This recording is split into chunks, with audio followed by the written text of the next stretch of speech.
Well, good morning everyone. It's Tuesday the 16th of September 2025 and yeah, I'm on the bike ride, and why not?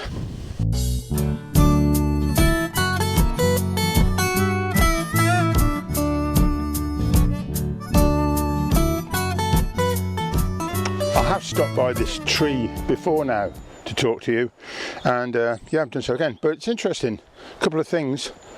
Beautiful oak tree, and all these oak trees by Spring Hill Farm just short of Wyken look absolutely lovely. And I have noticed that this year, I've said this before, it's a bit of an acorn year, because on the floor here there's loads of acorns underneath this tree. And another factor of nature over here, look, we've got a pigeon being attacked and eaten. I often suspect that could be a bird of prey, like sparrowhawk or something, but there again it might be a fox, you never know. But that's where the feast took place, and it looks like whoever it was didn't want to eat the wings, well, the feathers on the wings. Right, let's press on. I'm going to Market Bosworth by a slightly different route, and again just come to see what I can see. Oh, by the way, I forgot to say, yeah, some molehills over there as well. See, you connect with nature when you come out. I think one thing I'm doing today is just taking the opportunity to get out. Oh, Wyken Village, here we go. It's funny, it says village on it. Most places just say Wyken. It doesn't say Stoke Golding Village, Wyken Village. And I've always said I thought village was a bit of a big name for what looked like about half a dozen houses. Yeah, taking the opportunity to get out. It's supposedly not going to rain, but it's trying. In fact, the sun might come out and it'd be 20 degrees. I don't believe that at the moment, but yeah, we're into September, mid-September, and it's starting to be a bit cooler. We've had a lot of rain recently as well, which is good for the ground and the gardens. And yeah, you've got to get out when you can. And I'm not getting any younger. Mind you, I don't think anybody is, are they? Of course they're not. So in the big picture, you never know when it is you won't be able to get out at all. And I know there are one or two people watch these sorts of videos. I won't say just mine, but they watch these sorts of videos. In fact, I do so myself. Watch videos so you can get out and about. I watch a lovely presenter, Scottish Mountains it's called, and he does some terrific video shots and drone shots up in the mountains in Scotland. Murray his name is. Very, very good, very entertaining. I'm not going to let this car go by. Hiya.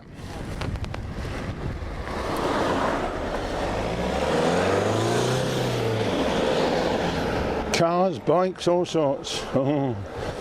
Mind you, we go through my favourite bit of roadway. Whoops. In this dried up pond, which is interesting to see because if it is wet, that does fill with water. There's a sort of double fence here, been put up very recently, and somebody knows why that is the case. And that someone is not me. One more word while I go along here. I'm going near the Observance Corps bunker, a nuclear bunker apparently, at Stoke Golding, which is along here, and it recently had its open day, and I thought, oh great, I shall follow on from my other video and talk a bit about it and go and visit it and get inside. But I have to say, in the last few decades, I have developed claustrophobia. I'll say it plainly like that. It's not desperate, and sometimes, there you go, bit of traffic. Sometimes it's worse than others, and then I thought, hang on a minute, do I really want to crawl underground into a confined space just for the sake of a video?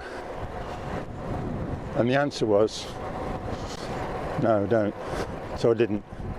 So you just have to believe what's in there yourself, and or go and see it yourself. But I didn't do so. Right, approaching Wycombe. Bit of blowy. Yesterday was very blowy. In fact, I saw half a tree come down just recently as well. Hello. Get ready for one of my best bits of camera work, and don't worry, no cyclist was injured during the making of this bit of video. Hold on to your seats, it's a big lorry.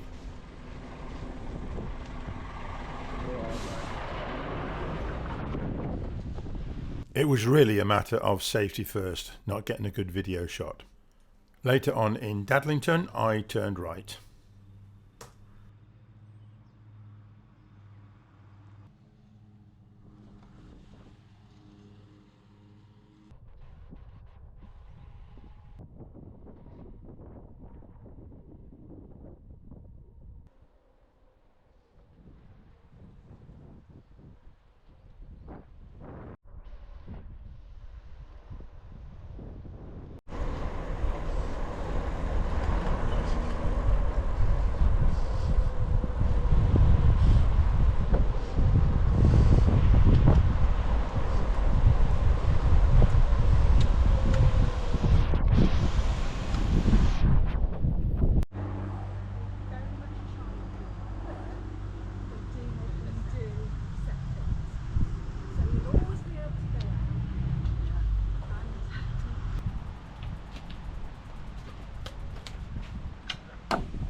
Well, here we have a rather fine statue, I presume of Richard III, who lost in the Battle of Bosworth. And here we are at the graveyard of St James's Church, Sutton Cheney. And it says on the plaque there, the other side of the gate, that Richard and his followers came to this church, well, his high-ranking followers anyway, came to this church and prayed before the battle because he was obviously uncertain of what the outcome was going to be.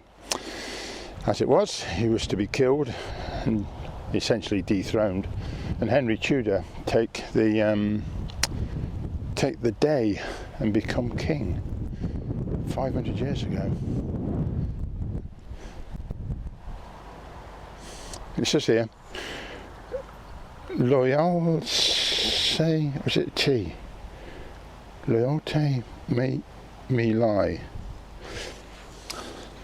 I'm not sure if that is Latin or not Latin. Whatever, doesn't make a lot of sense. But anyway, he was loyal to his cause. Maybe that's what it means. And here he lies. Not seen that before. So isn't it amazing? You come off the beaten track and suddenly you find stuff. Yeah, I've been here many times, but I didn't know that was there. Right, okay, let's move on. Lovely church, isn't it? Look at that. I'll see if the door's open. Well, it looks like the door is unlocked. And what a magnificent door it is too. It's in two halves, look. Wow.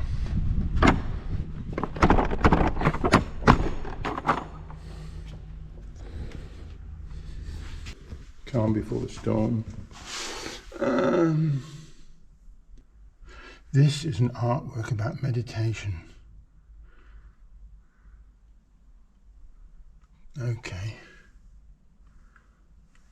Can't immediately see who it's by. There we go. Broadbent Studio. There we are.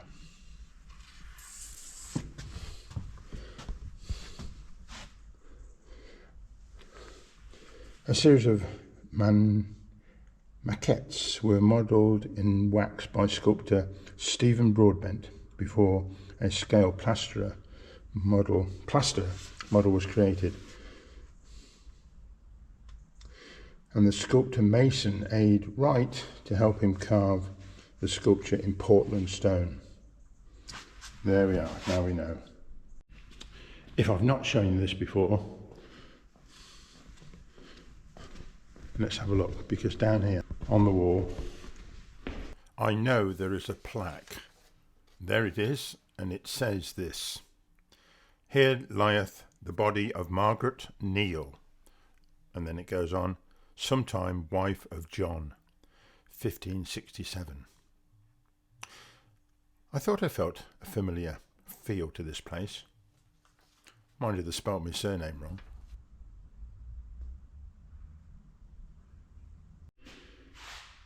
and there is here also a considerable display of old photographs to do with the almshouses and the church.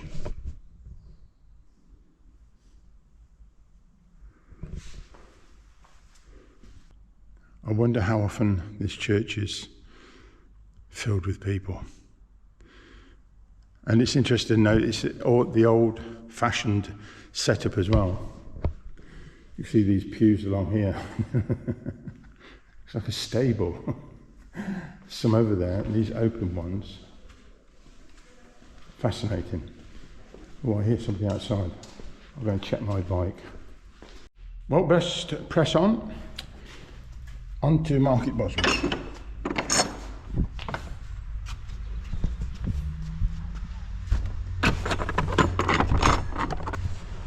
Now they've got St George's flag up, and you know what, I'm going to let them off, I'm not going to question it.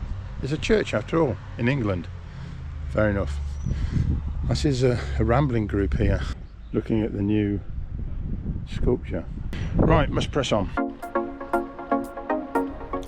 Out the back of the churchyard and leave Sutton Cheney, turn right along the gated road, which is the road to Market Bosworth. As I make my way towards Market Bosworth, every oak tree along the way has dropped thousands of acorns on the road, and they make an interesting noise as you ride over them.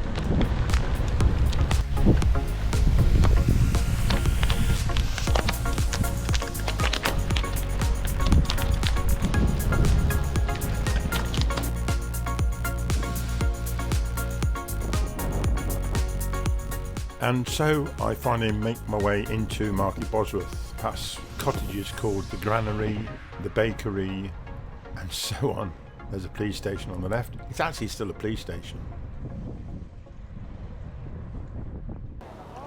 There's another artwork here in Market Bosworth. And Market Bosworth and its story. Market Bosworth, a charming medieval market town, boasts a rich heritage that predates the Battle of Bosworth Field. Yeah, it says he's not involved in it, but there's a trail here to do with the battle as well, and these sculptures, which is where I've just been. Apparently there's another one in Dadlington which I didn't know of. I'll have to have a look for some more of these. Very nice, very interesting. Right, let's go and see if I can get a copy from somewhere. But before that, I met up with Ian, another electric bike owner. Sorry, what was your name? My name's Ian. Ian, I'm John. John. Nice to meet you, mate. And you, yeah. All right, take care. Now here's the thing. If I have a puncture on the back wheel of my Istali E28.9, and if I have to take the back wheel out, a couple of things I need. One is a spanner big enough to take the nut off, which looks like to be at least 10 if not 12 mil across, so I need a spanner for that, which I have got and I bought separately. But I also need to take off this cover. Right, this is the cover back here, and I've got to somehow undo those two screws and those two screws with this, reaching in there, which I can just about get to quite, but oh dear, let's get it in. Yeah, that's the right size, look. That's going to be awkward. Oh. The left hand stay, which has the electric cable from the front end of the bike to the motor, and to take that off you need a 2mm Allen key and undo 4 screws on the other side of the bike, which is not easy. 4 times over to get that cover off, to then disconnect the electrics from the front to the back of the bike, and then take the wheel out, if I had to. Of course, if the puncture was pretty straightforward and I knew where it was, I could just ease off the tyre and the inner tube where the puncture was, fix it, and not take the wheel out. But sometimes you do need to take the wheel out. So there's a little bit of technical stuff about the E28, because I was just thinking about it, and I thought, because on the older model the connector was outside of the frame, you could clearly see where it was. The other thing, by the way, is I waxed the chain. Never waxed a chain before, and I tell you what, it's pretty good. Look at this, it's quite clean, and it's clean because it's not oil, and the oil seems to collect the dust and so on. With it being waxed, it's sort of dry, and it looks fantastic, so I'm really pleased with that. It was just a little can of oil, that's of wax they put on, and I did change it recently. And the way I did that, took the chain off, put it in a steel pan, and I actually got a heat gun on it and melted the wax off. If that was appropriate or not, I don't know. Seemed to work anyway. Cleaned it and then re-waxed it and put it back on again, and it absolutely fine. So there you go. Well, fortunately I haven't had a puncture. That's tempting fate, isn't it? But yeah, I've been faffing about here, having a talk with this gentleman, and now I better get home and have lunch. I've had a bit of cake already though. But there you go. Right, okay, let's wrap this bit up and get going again.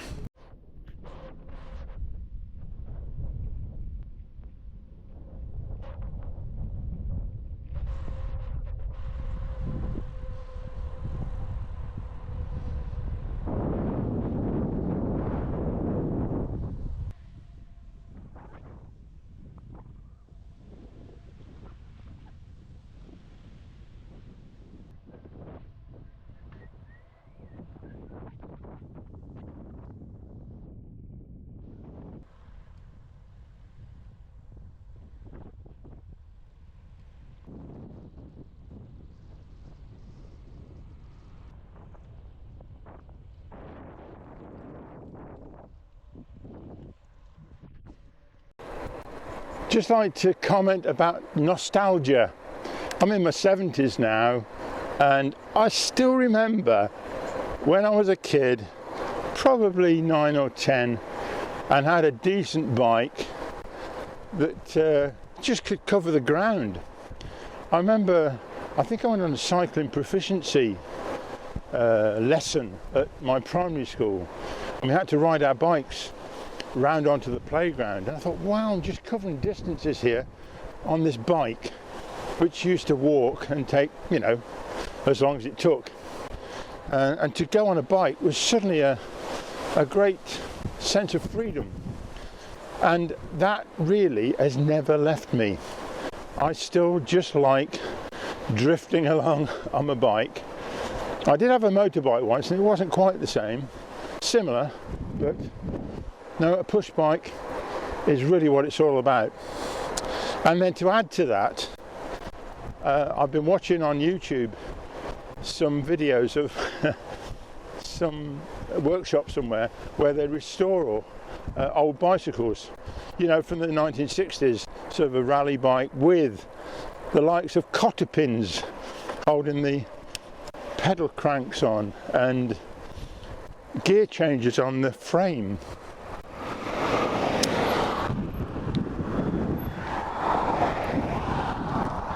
Whoop. Fen Lane's a bit busy along here. a full 50 miles an hour until I turn off again. And it's trying to rain a little bit, but it's not too bad. And what else is on this bike? Toe clips. I actually didn't have toe clips on. Centre pull brakes. That was another thing. Centre pull brakes, brilliant. But they're all very nostalgic, and I was just thinking about all the times I've worked on a bike and fiddled about with all these components. Quite amazing. I'm just going to overtake this chap yet again. Okay, it's starting to rain a bit. And so watching this fella restore this bike was absolutely superb. He did everything. He took the rear cassette off, took the freewheel out, cleaned it all up and lubricated it, which I'd never done before. But I know a certain amount about bikes, but certainly those bikes from the 60s into the 70s were very nostalgic for me. So it was wonderful to see that. It just took me back. And so to have a bike like this, which is modern in that it is electric, really nice derailleur gears and disc brakes, hydraulically operated disc brakes, is fantastic. So I'm really enjoying this. So it's always just good to get out on the bike anyway. Oh, there's a vehicle coming on this very narrow lane. I'll have to, a decent thing to do. I'm a driver as well as a cyclist, so it's just to pull in, which I'm going to do.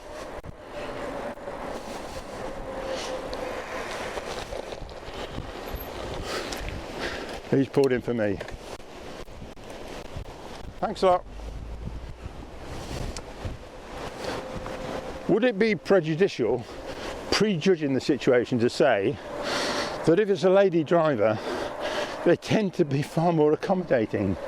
They pass with great amount of space around me, and she's then pulled in completely and let me come by, and I was willing to do the same for her. So thank you, madam, whoever you were. Very nice. Whoops.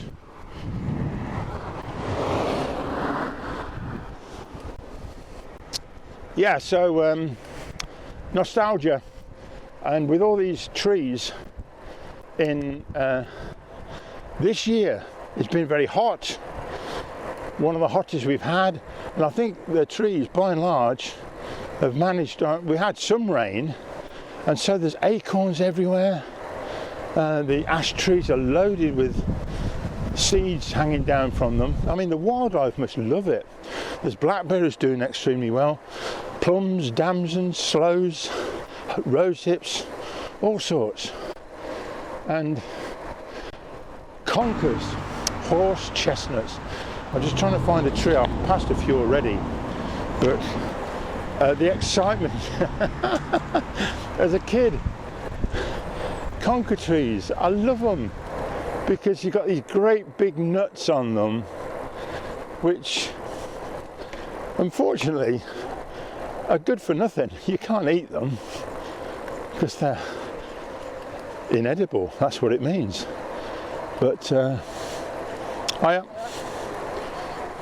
more cyclists. But I'm noting that they are tending to be closer to houses, and they've no doubt been planted as ornamental trees. So if I can find some more, I'll just point them out for you. But it's like the apple trees I've got at home. They produce so much fruit this time of year. It's an abundance, the autumn time, if you could call this autumn, middle of September, I suppose you can. It's just fascinating, and trees in particular just produce so much fruit, nuts, apples. Fantastic. It's just a wonderful thing to see nature being so productive. I say so productive, in fact a vast amount of the fruit actually goes to waste. It gets on the ground, rots away, and never to be used or eaten by anybody, wildlife or anyone else. There must be tons of it. So as much as nature can be a bit stingy, sometimes overabundant, which is great. Right, I've waffled on too much, sorry about that. I will sign off now. I've got to make my way back. It's 12:15 and get back and have lunch yet again. And tomorrow I think the weather's going to be bad, so yeah, I've taken the opportunity to get out, and it's been a lovely ride. 16 miles so far, about 3 to get back home. So I shall sign off here and say to you that you will see me next time. Okay, thank you very much for watching. Okay, bye bye.